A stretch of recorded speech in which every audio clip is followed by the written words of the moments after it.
آپ کو معلوم ہے کہ ابھی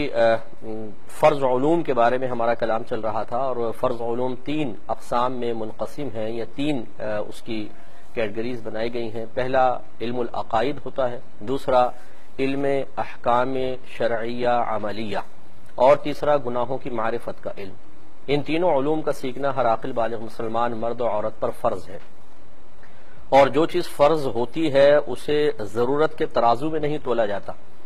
یعنی ہم یہ نہیں کہہ سکتے کہ جب مجھے ضرورت ہوتی ہے نا میں فون کر کے معلوم کر لیتا ہوں، نہیں، بلکہ آپ کو جب سیکھنا فرض ہے تو چاہے بعض مسائل کی ضرورت ہو یا نہ ہو، شریعت نے چونکہ اس کا سیکھنا لازم قرار دیا ہے لہٰذا وہ تو سیکھنا ہی پڑے گا۔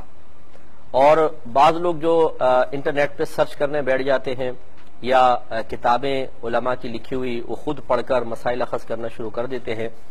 میں اس کو یکسر غلط تو نہیں کہوں گا، لیکن یہ ہمیشہ یاد رکھیے کہ اس سے کبھی بھی قابل اعتماد علم آپ کو حاصل نہیں ہو سکتا ہے۔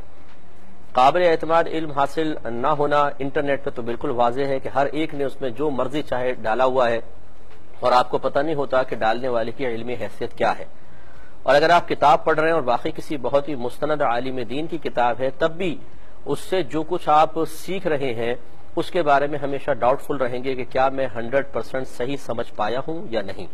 یا تو بہت ہی عام فہم کتاب ہو، کیونکہ بڑی معذرت کے ساتھ میں لفظ کہہ رہا ہوں کہ بہت ہی کم علماء ہوتے ہیں جو عوامی ذہنی سطح پر اتر کر کچھ لکھتے ہیں۔ اکثر عالمانہ انداز ہوتا ہے، الفاظ مشکل ہوتے ہیں، ٹیکنیکل باتیں زیادہ استعمال کی جاتی ہیں جس سے عوام کو صحیح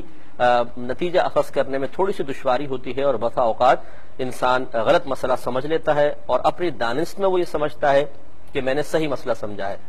تو اگر تو کسی ایسے عالم دین کی کتاب آپ کو مل جائے جو بالکل عام فہم ہو، اور خود انہوں نے اس پہ دعویٰ کر دیا ہو کہ آپ اس کو پڑھیں گے تو انشاءاللہ براہ راست بھی آپ اس کو سیکھ سکتے ہیں، اتنا ہم نے آسان کر دیا ہے، پھر تو بہت اچھی بات ہے۔ لیکن یہ شاید لاکھوں میں سے کوئی 2-3 کتابیں ہوں گی، باقی ہر ایک میں ضرور ایسا ہی ہوتا ہے۔ یہ نہیں کہ علماء جان بوجھ کے کوئی مشکل لکھتے ہیں، لیکن بہرحال اتنا بھی آسان نہیں کر پاتے، کیونکہ اگر آپ ذرا صحیح طریقے سے لکھنا چاہیں 1 صفحہ ہوگا، اور عوام کی ذہنی سطح پر اتر کر بہت ہی آسان کرنا چاہیں وہی 1 صفحہ 3 صفحات میں بدل جائے گا۔ تو پھر ضخامت کا بھی لحاظ رکھا جاتا ہے، اس وجہ سے بعض باتیں بہت ہی مجمل قسم کی لکھ دی جاتی ہیں جس کو عوام نہیں سمجھ پاتی۔ اس لیے ہم نے عرض کیا کہ استاد کی ضرورت ہمیشہ باقی رہے گی۔ بہرحال تو عقائد کا بیان چل رہا تھا، میں نے آپ کو پہلے بات یہی سمجھائی تھی کہ عقائد میں کسی کی تقلید شرعاً جائز نہیں ہے۔ آپ یہ نہیں کہہ سکتے کہ جی چونکہ میں نے اپنے ماں باپ کو اس عقیدے پہ پایا اس لیے میں اس عقیدے پر ہوں۔ بلوغت کے بعد آپ کو ٹھیک ہے والدین کا جو عقیدہ ہے آپ نے اختیار کیا، لیکن یہ آپ پر فرض ہے کہ اس کی دلیل تلاش کریں کہ میرے ماں باپ نے بھی جو اس عقیدے کو اختیار کیا اس کے پیچھے دلیل کون سی تھی۔ یہ ہو سکتا ہے کہ والدین کو بھی نہ پتا ہو، بیچارے ہمارے گھروں میں ایسے ہی ہوتا ہے کہ جو چلتے آ رہے ہیں ہم ان کو اختیار کر لیتے ہیں، لیکن اس ذمہ داری سے بالکل غافل ہوتے ہیں کہ ہمیں بہرحال اپنے ہر عقیدے کی ایک دلیل تلاش کر کے رکھنی چاہیے تاکہ شیطان کسی بھی لحاظ سے قلب میں وسوسہ نہ ڈال سکے۔ اس میں تھوڑا سا مزید کلام کرتا ہوں لیکن کالر منتظر ہے۔ السلام علیکم۔ تو آپ کی خدمت میں گزارش کر رہے تھے کہ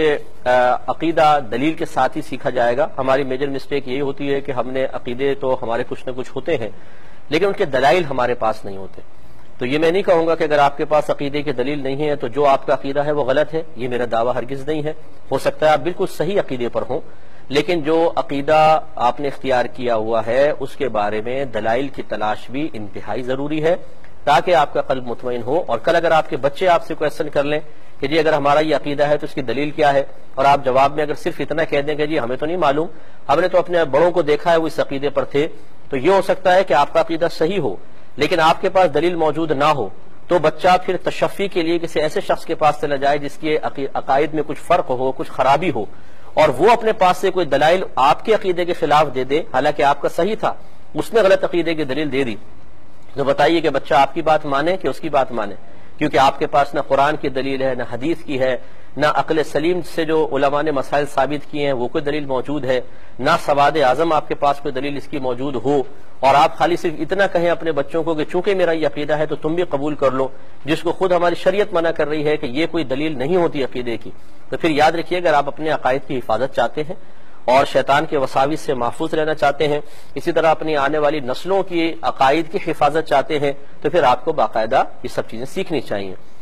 2 اس میں باتیں اور ہیں وہ انشاءاللہ میں عرض کرتا ہوں، پھر ہم کسی اور ٹاپک کی طرف آئیں گے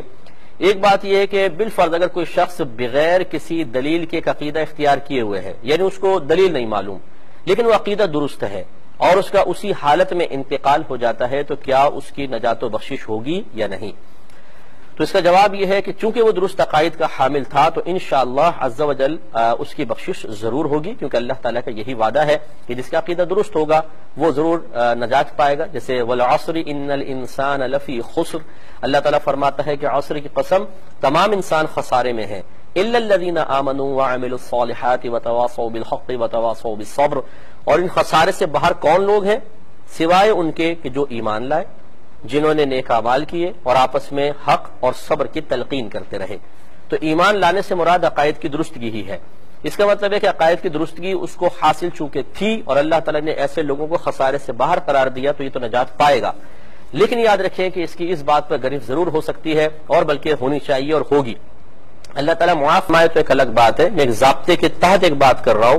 کہ چونکہ اللہ تعالیٰ کے رسول صلی اللہ علیہ وسلم نے واضح طور پہ فرمایا تھا کہ طلب العلم فریضۃ علی کل مسلم، علم کا حاصل کرنا ہر عاقل بالغ مسلمان مرد و عورت پر فرض ہے، اور اس شخص نے اس میں کوتاہی کی، لہذا اس پر اس کی گرفت ہوگی۔ دوسرا ایک اور مسئلہ ہے وہ بھی عرض کرتا ہوں، لیکن پہلے کال لے لیتے ہیں۔ السلام علیکم، لائن ڈراپ ہو گئی۔ ایک کسی نے کوشچن کیا کہ بالفرض مجھے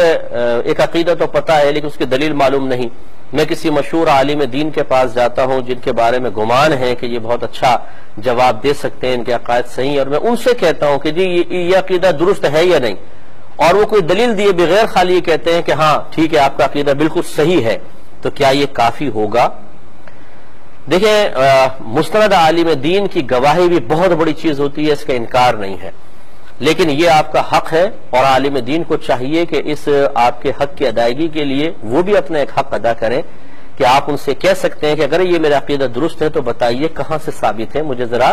دلیل دے دیجئے، قرآن سے، حدیث سے، یا عقل سلیم سے ثابت ہے، سواد اعظم سے۔ پھر بھی آپ کو یہ ضرور معلوم کرنا ہوگا کہ میرا یہ عقیدہ کس دلیل سے ہے۔ وجہ وہی ہے جو میں نے آپ کی خدمت میں عرض کی، اگر ایک عالم دین نے یس کہہ دیا، آپ گھر پہ اطمینان سے آ گئے، اور آپ کے گھر والوں کو سکھانا بھی تو آپ کی ذمہ داری ہے۔ آپ کی زوجہ کہتی ہیں، آپ کے بچے کہتے ہیں، آپ انہیں کہتے ہیں میں عالم دین سے پوچھ کر آ گیا ہوں، بالکل صحیح ہے، بس یہ عقیدہ ہونا چاہیے، اور وہ باہر جاتے ہیں، کوئی ان سے کوشچن کرتا ہے، خالی یہ کوئی کہہ سکتے ہیں جی فلاں عالم دین نے کہا ہے، اس کے لیے باقاعدہ دلیل ان کے پاس ہونی چاہیے۔